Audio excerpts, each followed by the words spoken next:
Hello and welcome. My name is Anthony Verner and I'm so glad you could join us. Now, guys, I've had a bit of a tech issue with my camera today, so that's not working, but that's not going to hold us back. Before we get started, while everyone else is still coming into the webinar, guys, just share with me, if you would, in the chat where you're from. It's one of the things I love about what we do here is having a global audience, and it always intrigues me where people are coming from. Chantel from Melbourne, Rosebud, Manchester in the UK, Toowoomba, that's a nice place. Wow, it's moving really the chat's moving really fast. Singapore, Claremont, Cyprus, Thailand, there's a great place. London, Brisbane, Romania, Taipei. Wow, from everywhere around the world. See how cool this is, right? I don't know, maybe it's just me, but this is one of the things I really, really do love. Frank Ingham in Northern Queensland, welcome. Spain, Netherlands, cold Melbourne. Wollongbar, that's a pretty area. Toronto in Canada, Canberra, London, upstate New York. Wow, this is great. Guys, thanks for sharing in the chat. One of the things I love is the chat. You know, it's the only way we get to communicate here, and it works really well. So, guys, at the end, there's plenty of opportunity for you to ask questions. But today, we have a very special guest and my very good friend, Sean Allison, talking with Peter Zeihan about important topics like where the money is actually flowing in the market, something that's super important. You need to know where that is. And then the cost of living crisis, inflation, that's a massive topic, and everything else that's relevant to life right now. So let's get straight into it. Over to you, Sean. Thank you so much, Anthony. Very happy to be here and really looking forward to this interview. Now, we're about to talk to a very intelligent mind on what is actually going on geopolitically. Very excited about this. I'm going to be talking to Peter Zeihan. Now, Peter Zeihan is a world-renowned geopolitical strategist. He uses his expert knowledge on demographics, economics, energy, politics, and technology to help people prepare for a very uncertain future. Peter is also a critically acclaimed author whose first two books, The Accidental Superpower and The Absent Superpower, have been recommended by former presidential candidate Mitt Romney and Fox News political commentator Jesse Watters and Ian Bremmer. Peter believes we're about to witness the collapse of globalism, right? And this is very interesting. I'm very much looking forward to this. Now, Peter, what led you to this view on the fact we're about to enter into a de-globalization, and what will the world look like if that was to happen? There are two big things going on. The first is that geopolitics is reasserting itself with a vengeance as the post-Cold War system finally comes to an end. The Americans created the globalized network in order to bribe up an alliance to fight the Soviets, and we've been losing interest in it ever since, with Biden being the most populist president we've ever elected, at least in economic terms. And without the networks that support global trade, we don't have global trade. Now, for the Americans, this can be done. We're not a trading country outside of our NAFTA partners. But for everyone else who's built their system on international access to raw materials, energy, and finished goods market, it's a bit of a kiss of death. The second big feature is demographics. As the world globalized, we also industrialized and urbanized. And when you move off the farm and into town, you have fewer kids. You play that forward 75 years, and it's not that we're running out of children. In most of the world, that happened 30, 40 years ago. It's that now we're running out of working-aged adults. So we don't even have an economic model that theoretically can work with the environment that we're about to be in. Wow. So right now there is a bit of a perfect storm going on as far as, like you're saying, people are becoming older. We've got less people supporting people that are not working. Interest rates have gone through the roof. Inflation's gone through the roof. And a lot of experts and economists are predicting a very large crash in global financial markets. They're talking about a bigger crash than the 2000 tech crash, the 2008 GFC, and even the 35% fall we saw in 2020. Do you believe that we are headed for a huge financial crisis or crash bigger than we've ever seen before? There's a million things that go into answering that, so I'm not sure I have a conclusive answer. I can tell you that as the world has aged demographically, capital has been available at greater volumes with greater ease at lower rates than any time in human history, and that pretty much defines the last 15, 20 years. And now the people who generated all that capital, the baby boomers as they were moving towards retirement, are moving into retirement. And so the capital costs were always going to skyrocket about right now and continue rising at least into the mid-2030s. So we have 15, 20 years of incredibly cheap capital that we now have to process through. And if you look at just the raw data, the United States is probably okay. We seem to have at least learned most of the lesson from the 2008 financial crisis, but Australia hasn't. Australian credit has risen by a factor of 7 since the year 2000. In the case of India, you're talking about 14. In the case of China, you're talking 34. So the idea that we can kind of let the air out of some of these financial bubbles without them popping is probably a bit of a stretch, but the story is absolutely not going to be the same everywhere. Okay, very interesting. Now, Donald Trump. Now, these questions are coming from our members, right? These are the burning questions that our members have been asking us. So this is why we're now asking you. The third one's the Trump question. All right, let's get to it. This is the big one. A very controversial character, no doubt about it. Very split on a lot of people's views on him. But he's recently spoken about the fact that global warming is not the real threat. It's really nuclear war. He believes that we're on the brink of World War III, and that nuclear war is probably the thing we should be more concerned about as opposed to global warming. What's your views on that, on his comments? Whenever Trump says something sensationalist but gives no context or details, it's really hard to do anything except for guess. And whenever we guess, since he literally made it up on the cuff, we generally end up with nothing that can be churned out. His exact words were nuclear warming, not nuclear war. Man. So he is running for president again. And if his pattern from the last time he ran for president holds true, he's going to say a lot of things that he will then drop within hours and say something that directly contradicts it to the next audience. And if past his prologue, his fans don't care. Fair enough. Now, right now, there's a lot of uncertainty right now. People are fearful about where we're heading. For you right now, as an expert in this field, someone who does talk to governments and large firms around the world and consult with them, what's something right now in the world that scares you the most? It's two things that come from the same series of events with the Ukraine war. So politically, even if the Ukrainians succeed with this spring offensive in ejecting the Russians from all of their territory, that doesn't stop the war. From the Russian point of view, the war will not end until such time as they have an external crustal defense again, and that's not in Ukraine. That's in Poland and Romania. So for the Russians, Ukraine was always nothing more than the first step, and there's another wave once they're done with Ukraine. But the reverse is true too. Because the Ukrainians know that the Russians will never stop, the Ukrainians, if they're successful, will have to go into Russia and defang its logistic capability so it can't invade. So one way or another, the Russians are either moving into Poland or the Ukrainians are moving to Russia proper. And so we're only at the very beginning of what is going to continue to be a nuclear flashpoint for quite some time. That's piece one. Piece two, without foreign tech and especially foreign workers in the Russian system, their demographic and economic collapse over the last 30 years means that they're having problems maintaining the basic infrastructure that produces a lot of the commodities that the world depends upon. Now, we've all heard the stories of oil, natural gas, and wheat, and I don't mean to suggest none of those are important. They're all important. But the one I'm most concerned about is the variety of fertilizers that the Russian space produces for export, because Russia plus Belarus collectively, they are the world's top supplier of fertilizer as a group. And without them, we cannot support a planet with 8 billion people. Yeah, that's certainly something that a lot of people are not thinking about.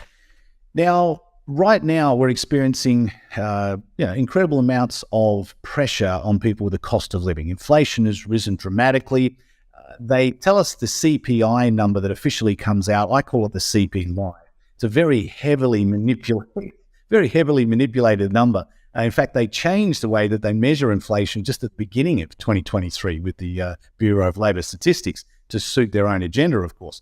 There's lots of reasons why they want to keep the CPI lower than what it actually is. But right now we're seeing cost of living hurting a lot of people. I know in Australia we've increased interest rates 11 times in a row. In the United States, 10 times in a row. Certainly, people are starting to feel the pinch from that. And we're starting to see cracks in the system. Having increased interest rates that dramatically, that quickly, that puts a lot of pressure on the system. And eventually you see cracks. And we're seeing cracks in the banking system with quite a few banks already collapsing. And of the 4,800 US banks that there are, around 2,315 of them, according to the Hoover Institute, are insolvent. That's obviously a bit of a problem. And for you, from your point of view, do you see this getting much worse? And what can people do to protect themselves from the banking collapse that could escalate from here and out of control inflation?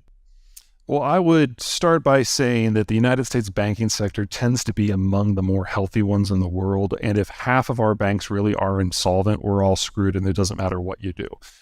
I happen to not believe that report at all. The idea that there's a lot of stress in the banking sector, that's obviously true. But let me dial this back a little bit and put a couple of things into context. Think about what tech is. Think about what Silicon Valley is. The whole idea is you put a bunch of 20 and 30 somethings into a network if they're not physically in contact with one another, and you pay them to think up things that don't exist. And then you pay them more to figure out how to make those things exist. And then you pay them more to prototype those technologies and even more to operationalize them. And only then do you start building them out throughout society. You don't get money back from any of that. That is all done on credit.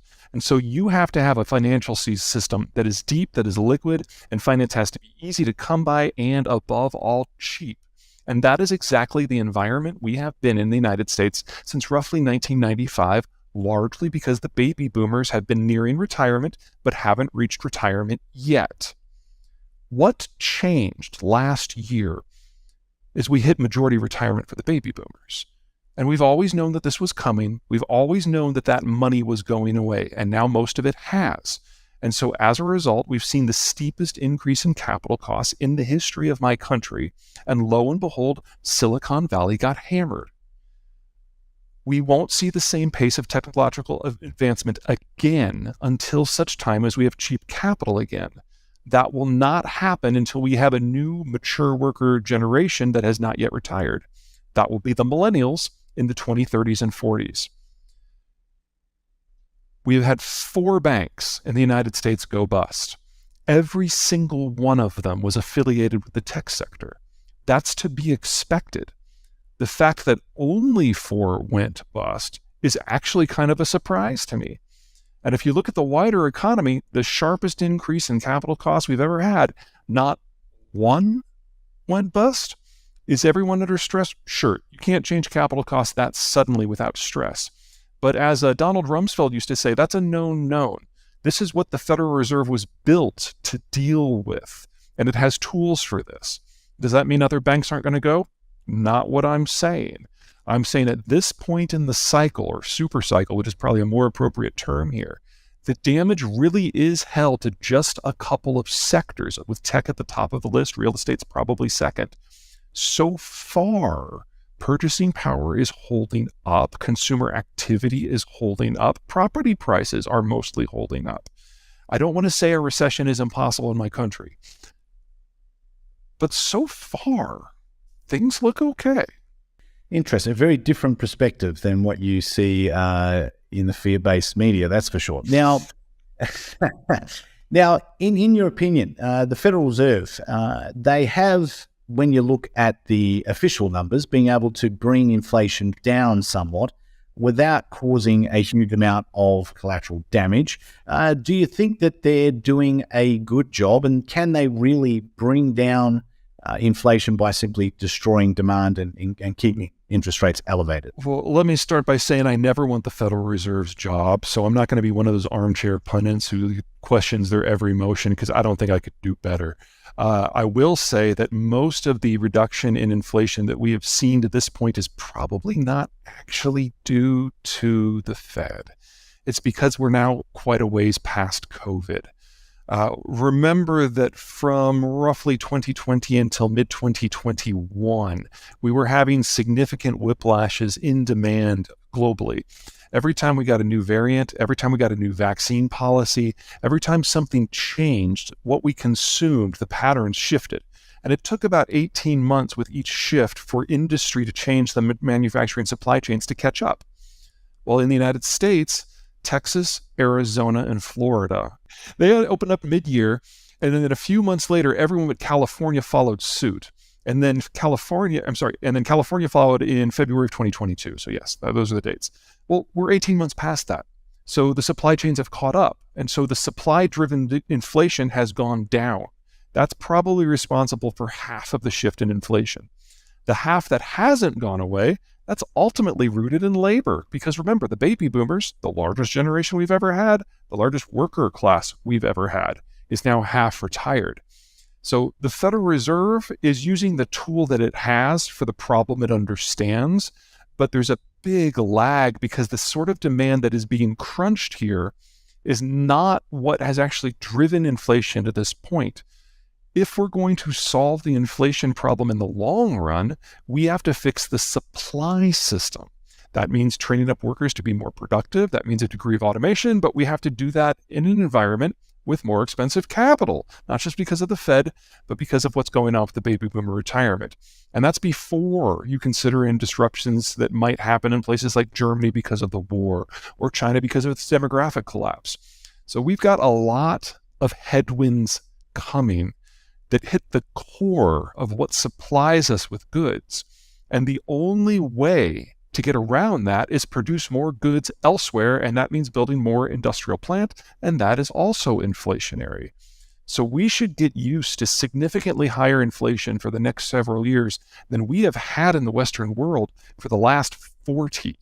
And it's going to last at least 6 years, maybe as many as 8, and that assumes we get started pretty soon. Wow. So inflation is going to be sticky for quite some time yet. Now, this is a very interesting question. What do you think the biggest lie is that people have been told by the government? Yeah.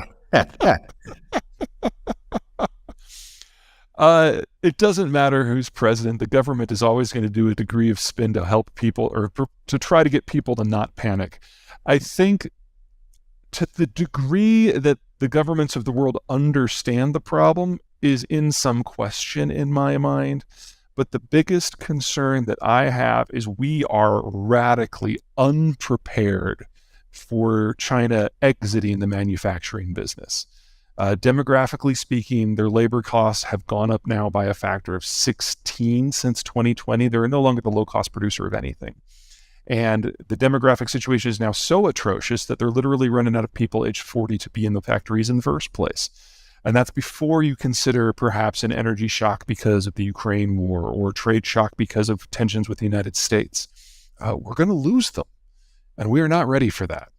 Wow, that's something not a lot of people talk about. That's something we'll talk about a little bit more in just a moment. Now, a lot of people are talking about central bank digital currencies. A lot of people are very worried about this. They believe that it could lead to the replacement of the US dollar, could be the beginning of total government control and surveillance, programmable money, all these type of things that people are talking about right now. Do you agree with that? What's your view on central bank digital currencies? Well, central bank digital currencies mean something different to everyone. And in the most extreme version, which is what the Chinese are trying to implement, but some version of what you just outlined actually is the express government goal, the ability to monitor in real time every transaction everywhere. But keep in mind the very big difference between the American system and the Chinese system. The American Federal Reserve is just a few hundred people, and they have no interest in monitoring transactions, and they have no capacity without at least 100-fold expansion in their staff. China has 1.3 billion people, and government control of everyone's daily life is the first and foremost goal of the Chinese Communist Party. So for one of these governments, a digital currency is expressly designed to do exactly what you said, and in the other case, with the Federal Reserve isn't even sure it wants one. The Federal Reserve is poking at it, but it doesn't at the moment see a very strong use case for an independent digital currency.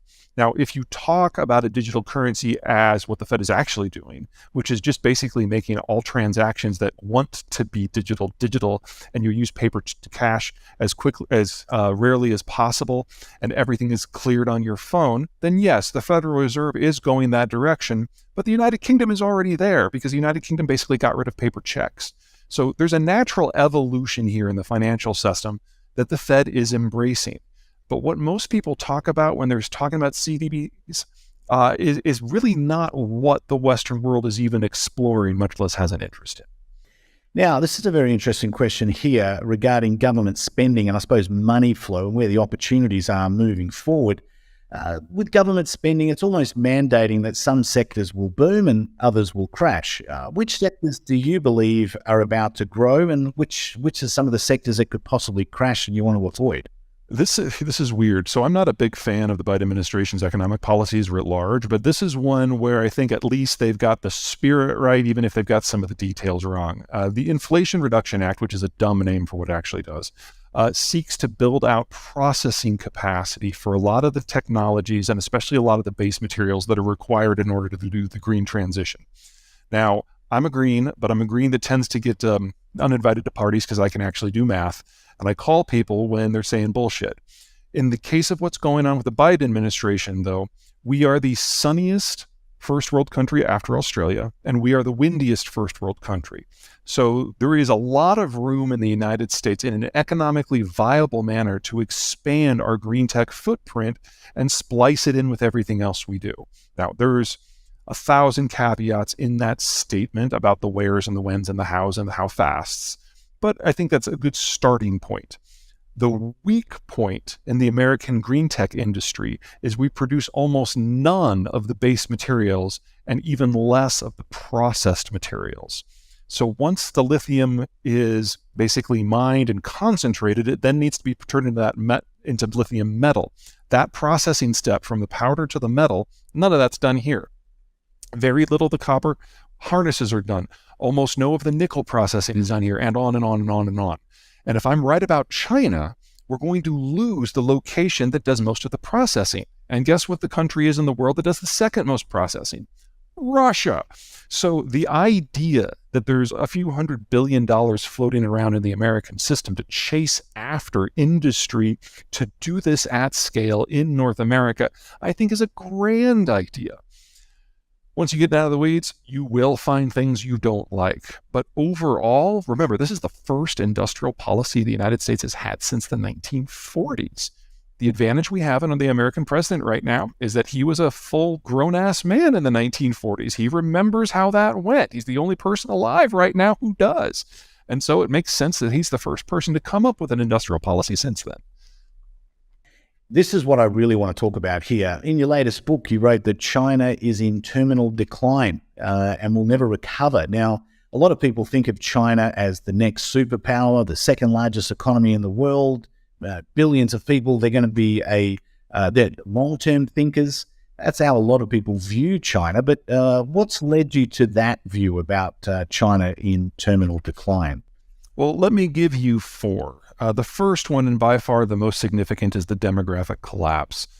As countries industrialize, they move into the cities and birth rate drops. And the same time that happened in China, starting in the late 1970s, the Chinese also instituted the one-child policy. So you had economic trends crashing the birth rate at the same time as the government forced it down even further. And now in major cities across China, the number of births per woman is below 0.8, which is a historical low for any country in any era. And we're looking at a complete loss of the working class in China in under a decade. And there's not an economic model that works with that at all. So that's number one. There's no negotiating on that one. You can't fix that. Second big problem is that Chairman Xi has executed or exiled or imprisoned everyone within the PRC who's capable of independent thought, and no one wants to bring him information anymore.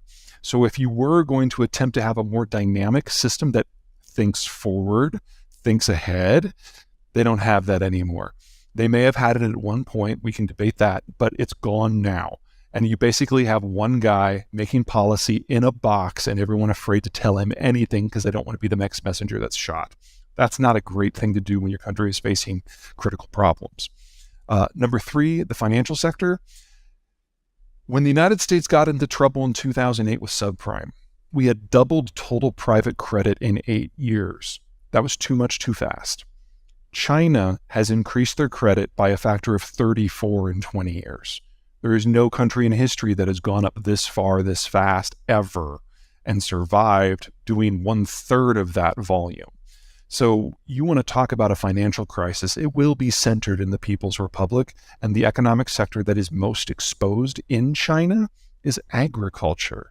So not only do you have an industrial bust to go with the financial bust, you might even have famine. And that brings us to the fourth thing. China imports 3/4 of their energy. 3/4 of that comes from the Persian Gulf or further beyond. And they import over 3/4 of the inputs that are required for them to grow their own food.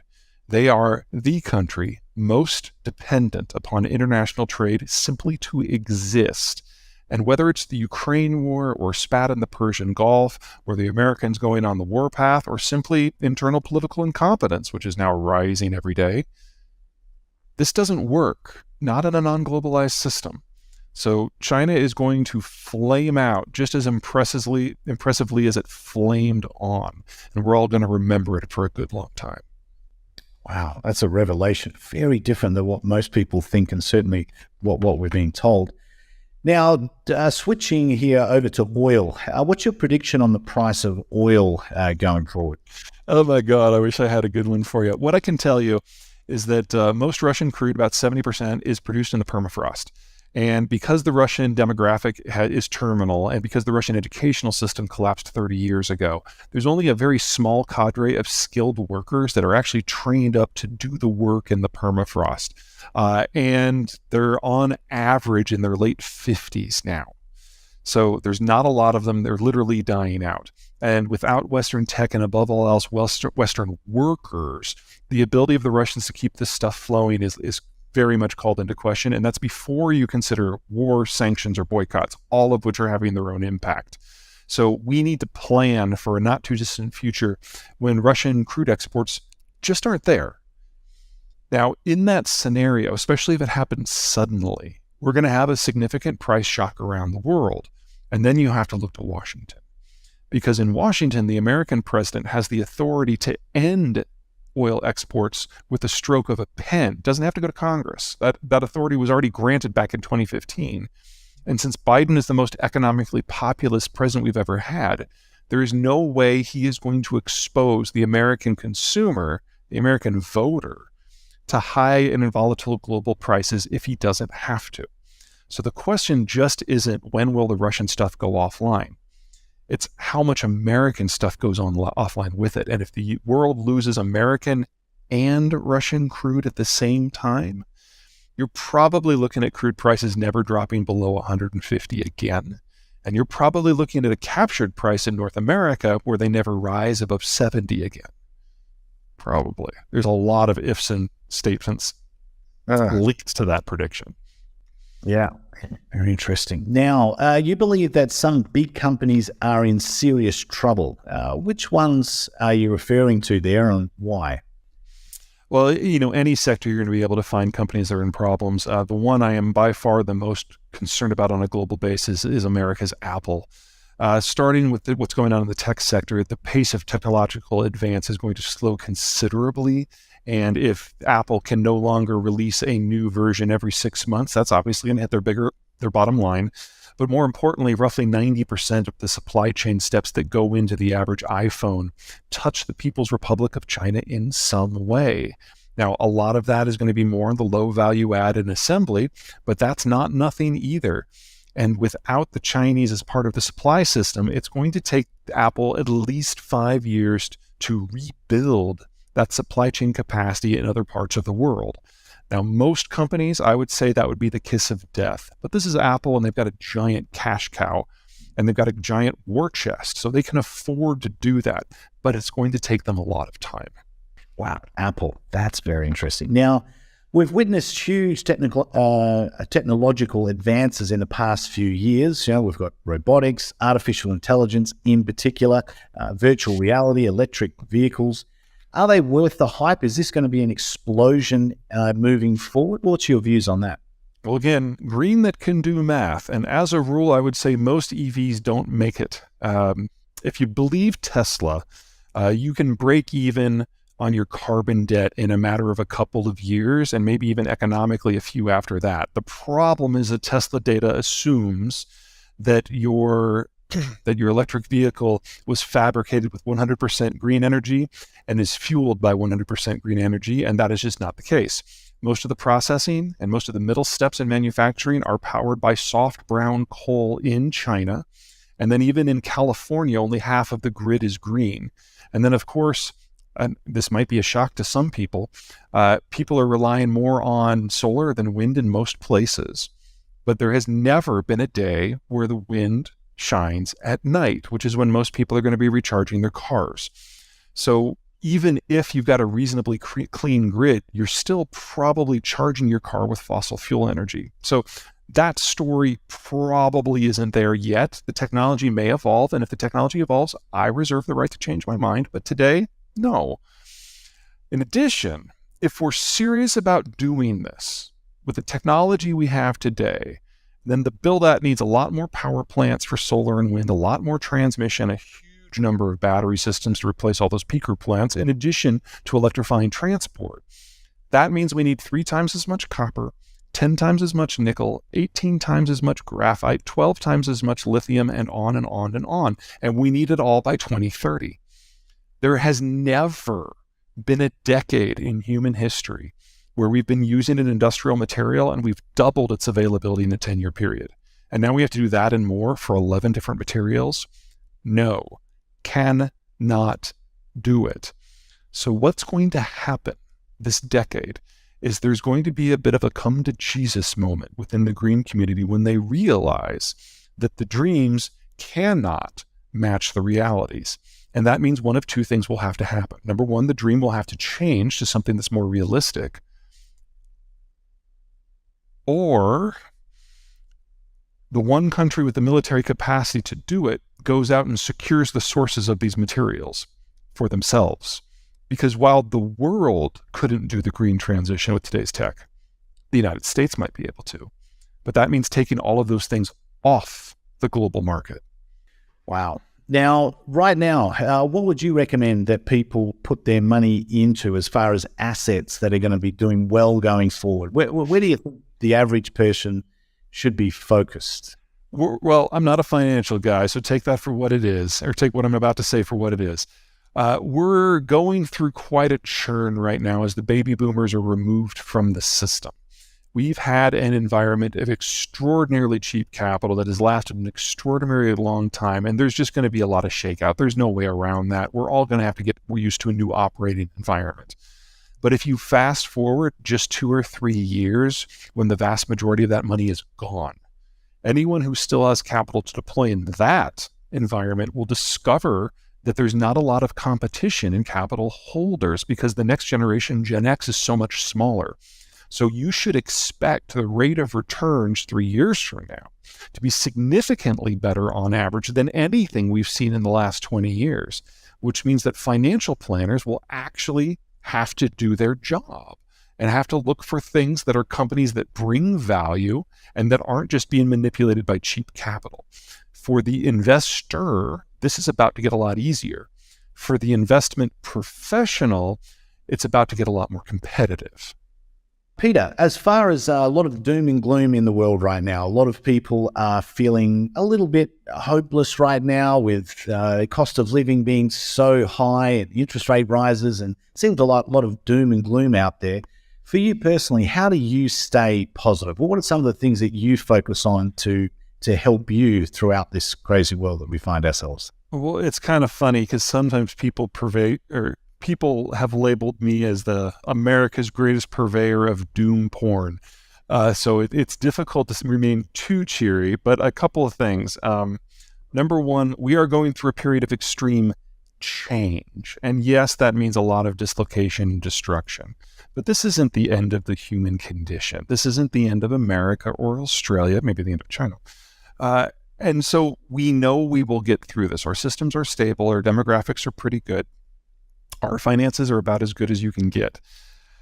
We will get through this. And in the case of the United States, if we're really losing access to materials processing and manufacturing, out of both China and Germany at more or less the same time, that means here in North America, we need to double the size of the industrial plant. And yes, that means inflation will be high for a good long time, but it's also going to be the greatest growth story in the history of my country and Mexico and Canada. And on the backside of this, we will have built a supply chain system that uses less workers, is more capital efficient, is more energy efficient, that employs locals to serve local markets, that's cleaner, it's more responsible, and it'll be largely resistant to international shocks. This is a good story. We just have to get from here to there. Where do you see Australia in the future? Is it one of those countries that I think in previous financial crises like 2008 in particular, and even in 2020 somewhat, we were pretty resilient. How do you feel about Australia going forward? I know you talked about debt levels and credit card levels. Is there some pain coming up with sticky inflation and high interest rates for Australians? Let's put the financial question to the side for just a moment. We'll come back to it. Let's talk about everything else. Everything else looks pretty good. Yes, you have gone hook, line, and sinker supplying commodities to a price-insensitive Chinese market. And yes, as China breaks down, you're going to feel that. That's unavoidable. But you have far better relations with the nations of Southeast Asia, which collectively are going to pick up a lot of the pieces that the Chinese are going to drop as their industry collapses. They're not as price insensitive. It'll be slower growth, but it'll be more sustainable and more healthy moving forward. That is also a good story.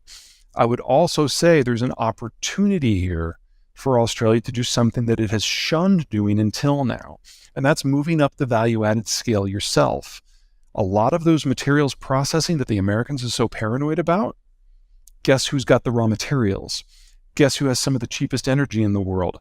There's no reason that Australia can't play a role in upgrading the lithium and everything else that the modern world is going to need. And you also have the skill sets to do it. And you can even do it in green power in a way that we can't do it in the United States because your solar potential is so huge. So there are a number of things that suggest to me that we are looking at another couple of solid decades of growth for Australia. If you can get past that financial crisis, you've got to chew through something that's roughly 3 times as bad as what the Americans went through with subprime. And there is no way I can imagine that you're going to do that without a recession. Thank you so much, Peter. Really enjoyed that. Very insightful, some incredible points of view there. And thank you so much for your time. Absolute pleasure to have you on. Not a problem. Now, I know what you're probably thinking after listening to this interview is, what do I do now? What's the best way forward for me? What can I do to protect myself from what lies ahead? And how can I become financially resilient, generate cash flow, regardless of what's happening in the world, regardless of whether there's wars, pandemics, market crashes, economic downturns, and everything in between? Well, my very special expert guest today is Anthony Verner. Now, Anthony is about to teach you a way so that you can start extracting gains weekly, monthly, and sometimes even daily from the stock market, regardless of whether the market goes up, down, or sideways. So I need your full attention just for the next 30 minutes as Anthony will demonstrate live how to make consistent gains weekly when the market goes up, down, or sideways. Anthony, over to you. Thank you, Sean. And what an incredible interview with Peter Zeihan. That man has a head full of knowledge and brilliant to listen to. Some very insightful thoughts. And thank you for sharing. Well, hello and welcome everyone to the Metawealth Professional Training. My name's Anthony Verner, and I'm really glad that you can be here today because we're going to take over from where Peter was talking about different things in the world that are going on and the extreme change that is coming for us. So what we need to do is look at ways that we can work within that and not be scared of it. Right? There's no point being scared and fearful and doing nothing. We need to just start moving forward. So what I'm going to show you is a detailed way to generate income in a very simple way. So grab a pen and some paper and let's get into it. So simple and easy to follow rules that you can start using right now to make daily, weekly, and monthly income. And it's very powerful and something we've actually been doing for more than 2 decades. Even if you're a complete beginner and have never had any experience in doing anything like this, I'll be able to show you and you'll be able to do this exactly the way that we do and start making money rapidly. So I want to show you the right way to do it. I want to teach you the keys to success, the rules to success. Once you know what they are, it's very simple to follow. It can be done as an automated process. So once you understand how it works, then you'll be able to make this automated so it becomes set and forget. Okay, you'll be able to have this generating income for you without you needing to be there. Phenomenal amounts of money can be made here, more than you can possibly realize right now. So listen carefully because this can become a game changer for you. There was a gentleman by the name of Richard Dennis. He was very successful at trading. In fact, someone that made hundreds of millions of dollars, very successful over many decades. He was having a discussion with one of his colleagues, and the argument was that he believed that he could take anyone, even a complete beginner, anyone at all, and teach them how to make massive amounts of money from the market. In other words, become a professional trader. His colleague said, "No, Richard, you've got a special skill. You're different, and that's why you can do it." He said, no, I can teach anyone how this works, even a complete beginner. So what he did to prove his point is to place an advertisement in the local newspaper. He wanted to find complete beginners, and he said, I'm going to prove to you that I can do this. So he placed the ad in the paper, like he said, and had hundreds of people express interest. He chose 14 of those people. Now, they had to be complete beginners, no experience at all, never even worked in the industry, nothing like that at all, just complete beginners. He got these 14 people and he started with 4 keys. I'm about to share those with you now, and 2 very simple rules that I'll give you as well. Those 14 brand new traders with 0 experience generated $175 million between them. 4 or 5 of them actually went on to become professional fund managers, managing other people's money as well as their own. Now, that's an amazing story, right? Following 4 keys, no experience, following 2 rules, and I'm going to do the same thing for you right now. This is actually the ad that he placed in the paper, the Wall Street Journal. They were so blown away by his success with these complete beginners. And he actually called this group of 14 people the Turtles, and it's incredible how well they actually did. So what are the 4 keys that he taught them that we also use? Well, he said good traders don't try to predict what the market might do. Instead, they look at what the market is actually doing. I say trade what you see, not what you think. You don't want to predict or to use a crystal ball to try and work out what's going to happen next. What you want to do is trade what's in front of you. Follow the rules. The second key in order to be successful in trading is to think in terms of probabilities. The risk to reward must be heavily in your favor. The reward, in other words, the income you get, must far outweigh the risk that you're taking to achieve that reward. To put it simply, if your risk is $1, so in other words, if the trade doesn't work out according to plan, you lose $1. And your profit is $5, 5 to 1. $5 if you're right, and you lose $1 if you're wrong. Now, in that scenario, you can actually be wrong 4 times out of 5, and you're still going to make money.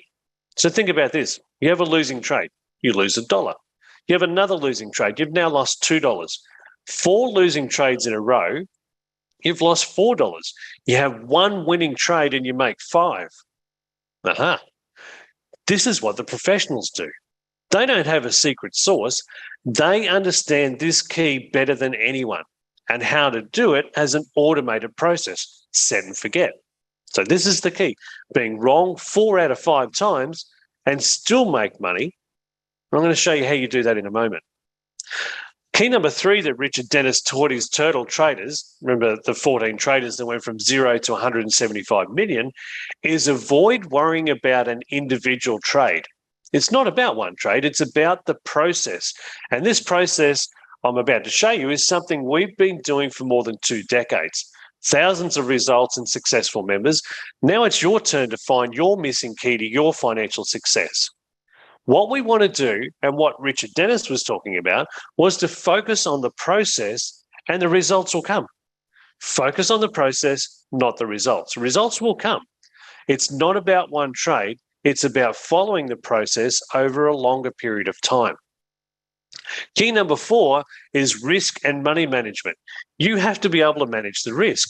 And let's face it, there's risk in everything we do in life.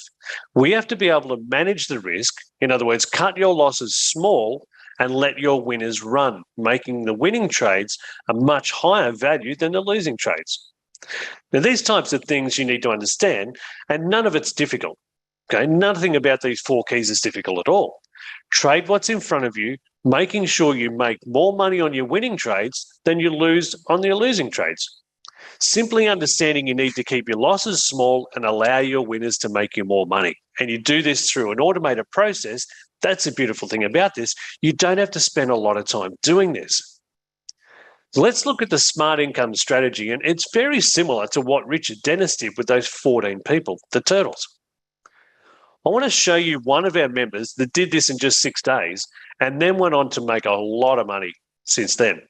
So this is the first 6 days. One of our members started with $44,466 in his account. So that's what he started with. 2 days after that, he grew that into $21,000, following our simple rules and strategy. And then another 4 days later, grew that $21,000 into $62,000. So $4,000 into $62,000 in 6 days. Okay, following the strategy that I'm about to teach you right now. And this is while the market was going down. So you can make money when the market goes up just as easily as when it goes down. In fact, going down is probably even easier. Some really powerful stuff. So let me introduce you to the smart income strategy, where we generate consistent income from the market regardless of whether it's going up or down. What we're talking about here is options. This is the investment vehicle we use. It's not new. In fact, options have been around for 5 decades. And they've been used by some of the most elite top-level traders in the world for many decades. Warren Buffett, considered one of the best traders of all time, has generated billions of dollars through the use of options. He uses them regularly to protect and generate wealth for himself and his clients. And he says risk comes from not knowing what you're doing. So we're going to understand what we're doing, and we're going to do that right now. There's 2 types of options. There's a call option and there's a put option. They're the only 2 options that exist. So I'm about to give you the formula for success. Simple rules in the formula. Let's go through the basics first, because you can't be good at anything unless you understand the basics. Write this down. There's 2 types of options. There's a call option and there's a put option. We're not going to buy shares. We're not interested in buying stock. We want to control. So one option controls 100 shares. Well, what's the advantage of that, Anthony? Well, one option is much cheaper than spending a huge amount of money buying 100 shares. Certain shares are very expensive, and it can be a very expensive process. We use far less money. We risk a lot less money here with options. So we're risking a small amount of money and controlling 100 shares, as opposed to just going out and buying the 100 shares. So from the very outset, we reduce our risk. Okay, there's call options. We use them when the stock is moving higher. Put options, we use them when the stock is moving lower. So we can make money regardless of if a stock is going up or going down.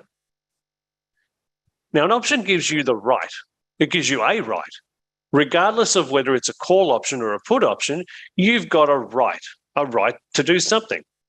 The call option gives you the right to buy stock at a particular price. And a put option gives you the right to sell stock at a particular price. So they both give me a right. Call option gives me the right to buy stock. Put option gives me the right to sell stock. So let me explain this through an example. As we just said, a call option gives you the right to buy stock. All options have a dollar amount in front of them. The dollar amount is where your light rise. So if we have a look here, you have a $10 call option, which means your right is to buy stock at $10. Now, if the stock moves higher to $15, your right to buy stock at a price of $10 is obviously worth more. Why? Because you can buy it at $10 and everyone else has to pay $15. So you can buy it at a cheaper price than everyone else. So your right increases in value as the stock goes up. Now I'm starting to get this. The only other type of option that there is a put option. And that gives you a right too. In this case, your right is to sell a stock using your put option. So if you buy a $10 put option, that gives you the right to sell stock at $10. Now, if the stock moves lower to $5, your right to sell the stock at a higher price of $10 is worth more. Why? Because you can sell the stock at $10 and everyone else has to sell it for $5. Is your right more valuable? You better believe it is. People will pay a lot of money for that.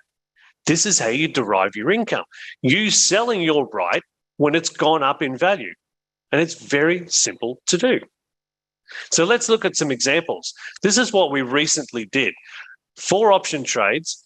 We invested a total of $525, which created an income of $3,336 for the week. So one of the trades was NVIDIA, buying call options, 114% return. How do we do that? Well, the call option went up. Our right to buy stock more cheaply than everyone else went up in value. Here's another one. We bought call options, making an 81% return in a week. MicroStrategy. We bought call options and made over $3,000 in a week, and some of our members are actually still making money out of this trade. It is up thousands. Another call option here on an oil stock, 71% return in a week. So we invested $525. Now, to be clear, we got our $525 back, and in addition to that, we made another $3,336 in income in a week. Now, that's life-changing money. Imagine how that would impact your financial situation right now. What would that do for you weekly? Now, it's all well and good to know about these things, but my question would always be, well, that's fantastic for you, Anthony, but how do I find these things? What I do is I follow 2 simple rules. Here we go. So the simple rules for success: buy a call option when the 2 blue lines have crossed above the red line. Buy a put option when the 2 blue lines have crossed below the red line. Follow the rules, keep it simple, just like the turtles. So this is what it looks like. Now, don't look at this and say, oh my God, this is so confusing. Don't let your brain do that. What I'm going to do is show you exactly how this works. There's massive amounts of money here. You control your thoughts, not your brain controlling you. So stick with me and I'll show you the massive income opportunities available with call options and put options right here. So let's start from the basics. Call option. How do we know when to start? What's the entry? In other words, when do we begin? Well, let's go back to the rules. For a call option, 2 blue lines cross above the red lines. So in the boxes here, you can see on the right-hand side, you can see these boxes. You can see the blue line crossing above the red line. Okay, that's 1. We need 2. So the other chart, you can see the blue line crossing above the red line. So therefore, we go and buy a call option. Oh, I like that, Anthony. That's simple. Exactly. The blue line above the red line on the bottom chart, blue line above the red line on the top chart. Okay, good. Go and buy a call option. Okay, so once I've bought the call option, how do I know when to close it and take my profits? I want the income. I want to go and buy things with it. So in this case, when just 1 blue line crosses below the red line, as you can see there on the right, blue line crosses below the red line, we go and close the trade. Okay, that's all there is to it. Take your income, go and spend it, do what you want. Now, in this case, the stock went from $95 to $135, made a fortune buying call options here. Here's another one. Let's go through the process again, because repetition is the mother of all skills. So you can see here the blue lines are crossed above the red line. So we've got the bottom chart, blue line above the red. The top chart, blue line above the red. Okay, great. Go and buy a call option. When do we close the trade? When you see 1 blue line crossing below the red line, go and close the trade. I've got to get out, take my money, The stock actually here went from $140 to $220 in a month. Huge amounts of money being made with call options. Let me show you another one. Has the blue line crossed above the red line on the bottom chart? Yes. Has it crossed above the red line on the top chart? Yes. Go ahead and buy a call. Okay, remember we need two, not just one, but two. How do I know when to take my profit? When one blue line crosses below the red line, close the trade, money comes into my account, so I can go and spend it. Okay, that's it. The stock went from $180 to $300. Now that actually generated $4,565 in income for the month, which is a 94% return on your money. Where are you going to get that? Okay, that's a great return. And you can literally do these every week. Now, on this move right here, when you're looking at these blue and red lines, they mean money. Okay? They mean money. Blue line crossing above the red, blue line crossing above the red, go and buy a call. Okay, when we get one blue line crossing below the red, close the trade. Sounds great. I like the simplicity of that. $4,565 in income from the month, and that's just one trade. Okay, you could have two or three of these going for yourself at the same time, automated without me having to be there to watch them. It's a game changer. Right, so let's look at the whole process and let's do it together with a real option trade. Option income the smart way. Better returns, less risk. Follow the rules to success. We've been doing this for decades. Don't try and figure it out for yourself. Let us show you how to generate consistent option income. So let's have a look at NVIDIA making money with call options. How do you make money with a call option? I need two blue lines to cross above the red line. So here's one on the bottom chart. Here's the other one on the top chart. Go ahead and buy a call. And that's exactly what we did with this real life example. Not a made up one, not theory, what we actually did. So we bought this call option for $910. Now, you don't always have to spend that much. That's just what we did with this real life example. Sometimes the trades are $50, $60, $30, $100. You don't have to spend a lot of money doing this. In this case, though, it was $910. Trade your plan, not your emotions. So what we did is we bought the call option. Why? Because the two blue lines crossed above the red lines. How do I know when to close the trade, take my profit and go and spend it? Again, when one of the blue lines crosses below the red line, just here, go and close the trade. So what was the result of this real life trade? Well, $910 turned into $3,640. So if we take the $3,640, take away what we initially spent on the trade, that leaves us with clear profit of $2,730. So you can go and spend it, pay bills, go on a holiday, do whatever you want. That's yours. Okay, pretty incredible. On one trade, a 300% return in less than a month. That's USD, $2,730 into your bank account. What about if we could make this even easier? Once you follow the rules, blue line above the red line on the top one, blue line above the red line on the bottom one, pretty easy, right? Just follow the rules. Can we make it automated? Because I don't want to watch it. I don't want to follow anything. I just want it to monitor itself. Once it gets to my profit target, I want it to close out. I just want to make money. And if it goes the wrong way, I want it to close out for only a small loss. Can that be done? You better believe it. You can use something called a bracket order, which is a set and forget auto trade. And this is how you can have two or three of these going every month, generating income for you and your family. Think of it as a 1, 2, 3. Number one's buying your option. Number two is your income. Number three is making sure you don't ever have a big loss. So number one, buy the option. Number two is your income. And number three, making sure you're only ever going to have a small loss and you don't even need to be there. It does it all by itself. So let's work through this NVIDIA trade. Now, the option I'm buying, $910. That's number one. Number two is the profit taker, $2,730. Automatically put that into my account for me, and I didn't even need to be there. Didn't have to do anything. Number three is the stop loss. So you can determine how much risk you want to take. Now, I didn't want to risk $910. I only wanted to risk $360. So you can actually set up the trade so that that's all you'll lose. I love the sound of this. So I could buy the option when the two simple rules tell me to do so, set my profit, my income, and how much I want to risk, all done in one place. Then go about my normal day and not have to watch it. Yeah, exactly. That's great, right? I like to set my profit taker at 3 times what I spend on the trade. So in other words, $910 was the cost of the trade. 3 times that, $2,730. Now close it out automatically, put the money into my account for me. Now that's a good deal in less than a month.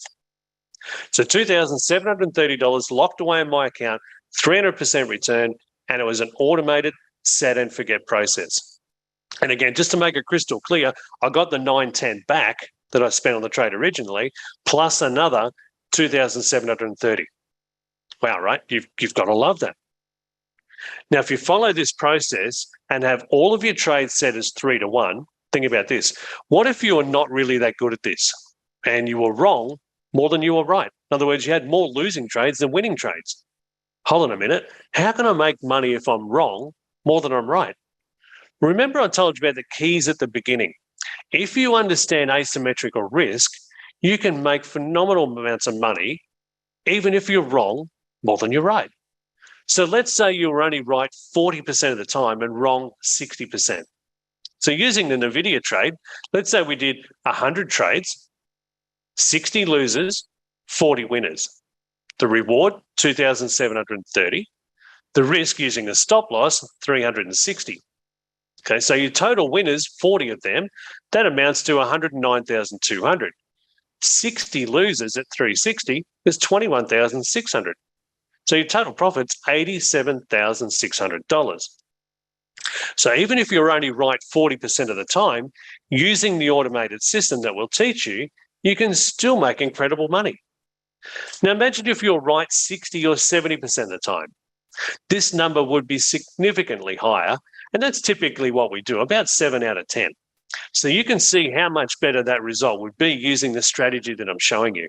I just want to show you a worst case scenario, but imagine what you can do when you follow what we do. So what I've showed you so far is monthly income, how to generate weekly and monthly income. Now, I love that. Generating that cash flow, it's simple, automated, set and forget, and can replace your job income in a reasonably short amount of time. Now, in addition to that, what I want to do is show you how to have a slightly longer term part of your account that grows as well. Something can grow 100x, 100 times in the next 12 months. Something that can grow 20, 50, 100x in 12 months or less. So what we're doing is risking a small amount of money to make a lot. And this is very powerful. I love setting these up for around 12 months' time. Imagine turning 1,000 into 100,000. 2,000 into 200,000. That's what 100x means. Okay, so we did this on a stock called MicroStrategy. We set up the trade here where this first circle is. What's happening here? Sorry, guys, slides went crazy. Okay, oops. Right, sorry about that. Don't know what happened there. Okay, anyway, so we set up the trade right here where this first circle is, and then closed it here in the second circle 20 days later. Right, now what actually happened on this trade is we put $2,240 into the trade and it turned into $198,700. Okay, so here's the actual trade here. That's a huge return in just 20 days.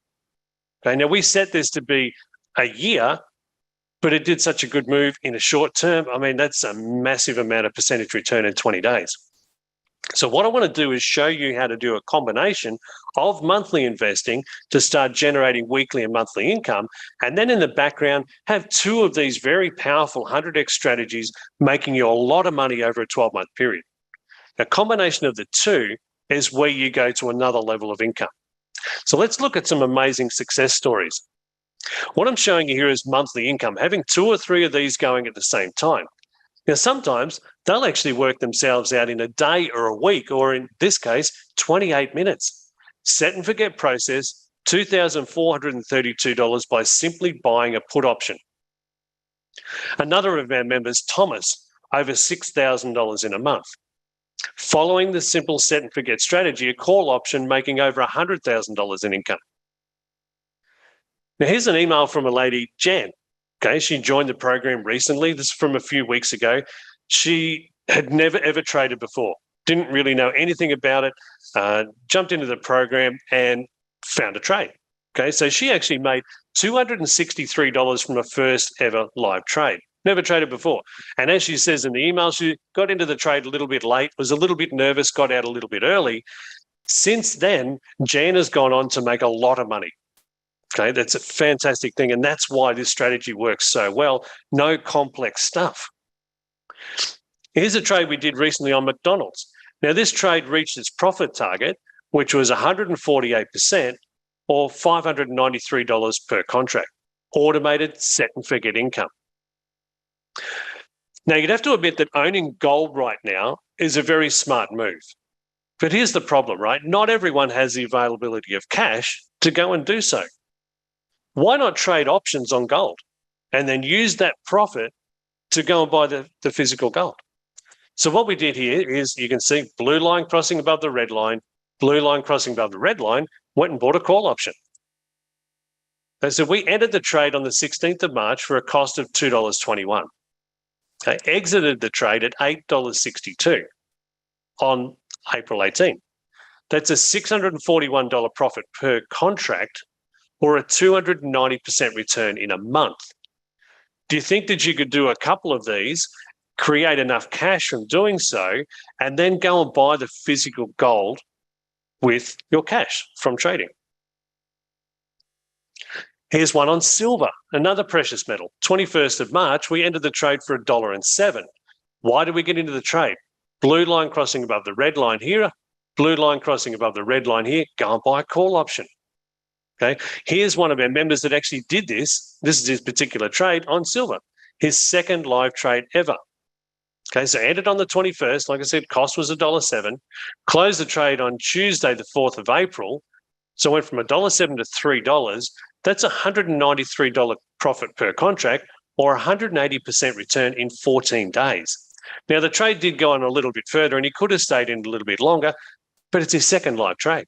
Did he learn from that? Has he made some massive changes and profit income since then? Absolutely he has. Because you can see here on the 12th of April, it's still saying hold your trade. That's the beautiful thing about this. Now, by following the smart income strategy, following the rules, following the keys to success, making it automated, making sure the reward is much higher than the risk, keeping it simple, you can make phenomenal living by doing this, just like the turtles. So let me show you how this works and how it will work for anyone. The smart income strategy. You're going to receive step-by-step instructions on how to implement this strategy right now. The great thing with the smart income strategy is that you'll be able to generate consistent returns whether the market is moving up or moving down. Lifetime access to our smart income strategy. Our step-by-step video modules will guide you through how to successfully and profitably trade options while managing your risk effectively. All modules can be watched at your own pace in the comfort of your own home.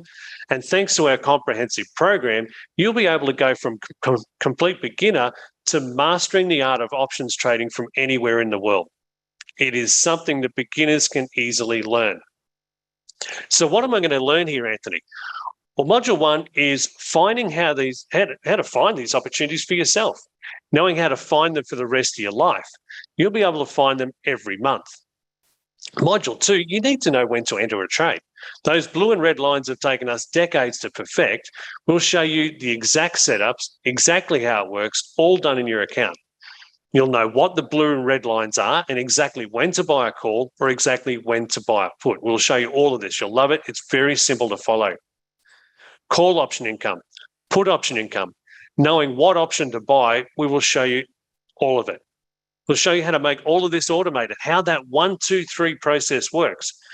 How can I make this automated so I don't have to be watching these trades, allowing to get on with my life, doing all the things that I love to do?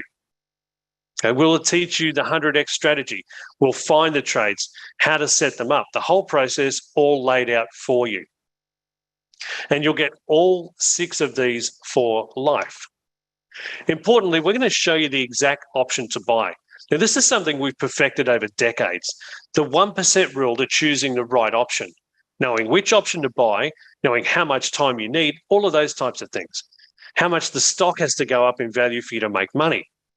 Very simple rules to follow, but it's a secret trading formula that once you have it, you'll have it for life. Step-by-step instructional videos to set up your account quickly and easily and avoid making mistakes and start making fast. Okay, you'll be able to follow along and get your account set up quickly. We'll support you in your learning. Ask questions about the things you don't understand. Now, I'm going to give you something special, in fact, very special today. Everything you've seen so far, $5,500 in value. Now, I'm only going to charge you $1,997 for a lifetime of income, the 100x strategy that can make you generational wealth. Now, that's a fantastic deal, but stick with me because I haven't finished yet. The future depends on what you do today, not what you do tomorrow. So the decision you make today will determine where you end up financially in 2 or 3 years from now. And let's face it, 2 or 3 years is coming, whether you like it or not. How you're going to end up there financially, that's the key. The decision you make now is going to have a direct impact on where you'll end up. Don't miss this life-changing opportunity. Excuses will always be there, but opportunities won't. Now, there's a lot of people in this webinar right now. I'm just looking for 20 dedicated action takers to take this life-changing opportunity right now. And I'm going to show you how you can make more money more rapidly than you've ever thought possible. I'm actually going to give you 2 incredible gifts to make explosive profits fast. The first gift I'm going to give you is the 100x strategy. Not only the strategy, but I'm going to find the trades for you. That's right, 2 trades that over the next 12 months could 100x. What does that mean? 1,000 turns into 100,000, 2,000 into 200,000. These are some of the best opportunities that we've seen in the last 20 years. Take a small amount of money, grow it into an incredibly large amount of money over a 12-month period. I'm going to give you those 2 and set them all up for you. You'll love that. Also, automated set and forget trading. I want to show you how it all works. I'm actually going to set up 2 trades for you. All you do is simply copy what I do. Those 2 trades, I'm going to show you the whole process, how it works, how I found the investment, the whole thing set up for you so you can start making money quickly. All aspects will be set up as set and forget. So you're going to get 2 100x trades that you can put into your account growing over a 12-month period and potentially 100x your money. And also 2 monthly trades to get you set up right now, fully automated, start making money while you're learning. 4 powerful trades, 2 over 12 months, and 2 to 100x your money and make income fast. That's a great deal, right? Now, over the next month or so, I'm going to actually invite you to a 2-day workshop. We're going to bring all of this together for you in a big way. It'll change your financial future. Now, everything you've seen so far is all about action takers. That's what we're all about. Okay, so if you're still listening to this webinar right now, and if you make full payment today, I'll reduce the cost by $1,000. Okay, now if your focus can follow a process, then you're going to be successful here. So not $6,500, only $997. So guys, click on this link. The link is in the chat. Click on that link. It'll take you straight to the payment page to become a brand new member. I'm going to also give you a 14-day money-back guarantee. We'll take all the risk. Click on the link. Let's get you started. At $997, this is a gift. Incredible value for what you're paying here. The 4 trades I'm giving you will make 10 times this or more. Grab this opportunity. It's a lifetime of income that you need. Now, if you want to pay by bank deposit, there's the banking details. I'll come back to that in a little bit. Okay, if you have any problems at all making payment, send us an email at billing@Metawealth Professional Training. So click on the link, grab one of those 20 places, and let's show you how to make income for life. Set and forget, simple rules. This is the key. Okay, so here's the banking details. If you want to send a bank payment, take a screenshot of that and then send us through the bank payment. And if you can please send us your remittance to the billing email address. It's in the chat there. Now, does anyone have any questions? Is it a get-rich-quick scheme? No, it requires a little bit of work. Can you make a lot of money from this fairly quickly? Absolutely. Okay, this is not, I don't think there's ever really a get-rich-quick scheme that works. This is certainly not one of them. Why? Oh, Frederick, I love that question. If you're making 100x, why are you selling programs? It's an interesting question, and thanks for asking. What most people aspire to in their life is to become financially independent. What most people don't think of is what comes next. Because when you know how to generate income and you don't need to work, the idea of sitting on a beach drinking pina coladas is kind of really appealing. But I've got to tell you, after a week, it gets very, very boring. After that, you need to do something, and there's no better fulfillment for you personally in life than being able to share what you know with others and have a positive impact on their life financially. So yeah, that's the reason. That's the very reason. Does the software work with any account? Mike, yes. As long as you've got an internet connection, this works. How much time do you spend each week, Fritz? I probably spend about an hour or two. That's it. Not a lot of time. Once you know how the strategy works, it's pretty quick and easy to go and find trades, set them up, and again, they're set and forget. Kevin, no, you don't have to buy stock to be able to do the options. You can buy options against stock.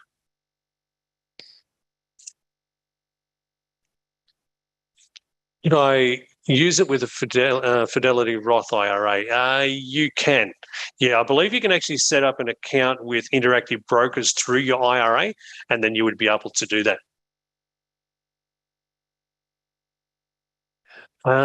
Who is the company in Dubai? Yeah, that's Metawealth Professional Training. So, guys, I've been living abroad for more than 5 years. So therefore, I decided to set myself up in Dubai simply because the banking situation over there and the structures they have, the financial system, it's amazing. So that's the reason for Dubai.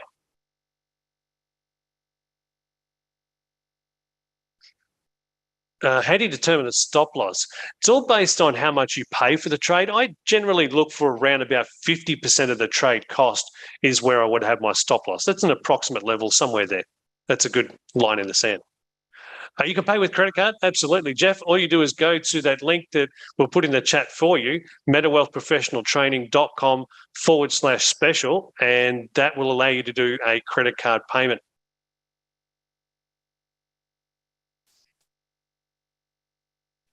That's a great question. You've showed us successful trade examples.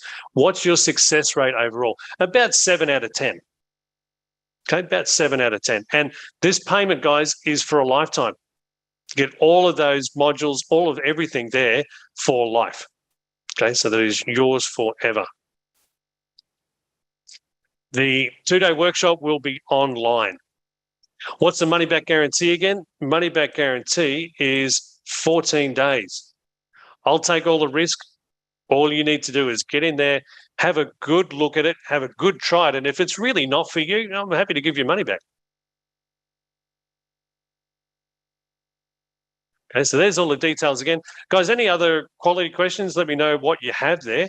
Can you do it in any market? Yes, absolutely you can. You certainly can.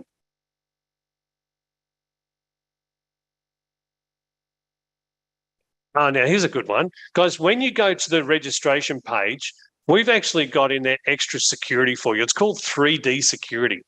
We don't accept payments unless you can actually verify the payment with your bank. So this is actually extra security for you. And what will happen is your bank will send you a text message once you've done the payment, which you then need to confirm. Now, if you don't have that set up with your bank, that might be a little bit of a problem. But more and more banks are now introducing this security into their payment processing. So if you've already got this set up, that's great. Most people do.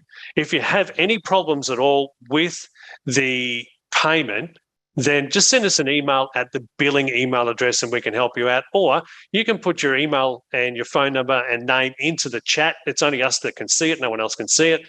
Then we can contact you later and help you with that.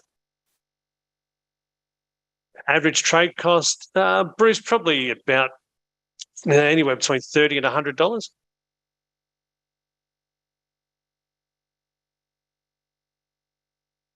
And not add it to the cart because it says it's already in there, but the cart says it's empty. Yeah, Dan, if you could just send an email to billing@cashflow options. at billing@metawealthprofessionaltraining.com. We can help you out with that for sure. What's the duration for an option? Stephanie, that's something that you can select. We would normally look at buying an option that expires in, say, 30 days. Unless it's a 100x strategy, of course, that would be a much longer term. Thanks, Jeff. We'll reach out for you. Dear people who are tight on money to the point we can't spend large amounts of money to get in.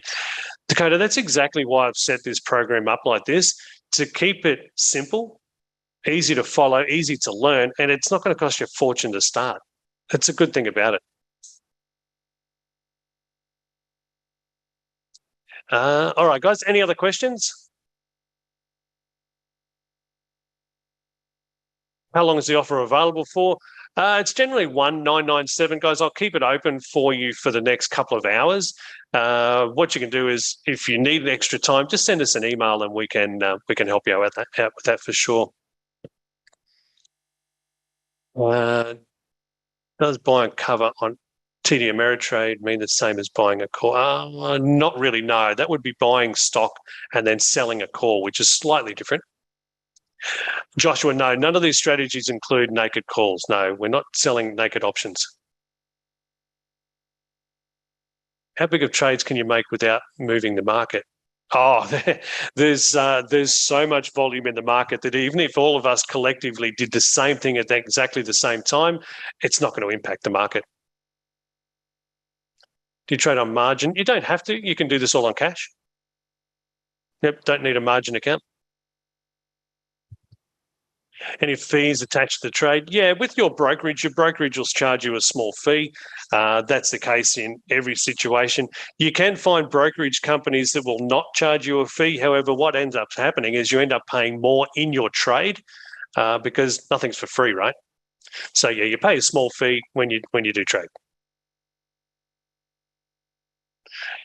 Yeah, please send us an email about that one, and we can help you out with that one.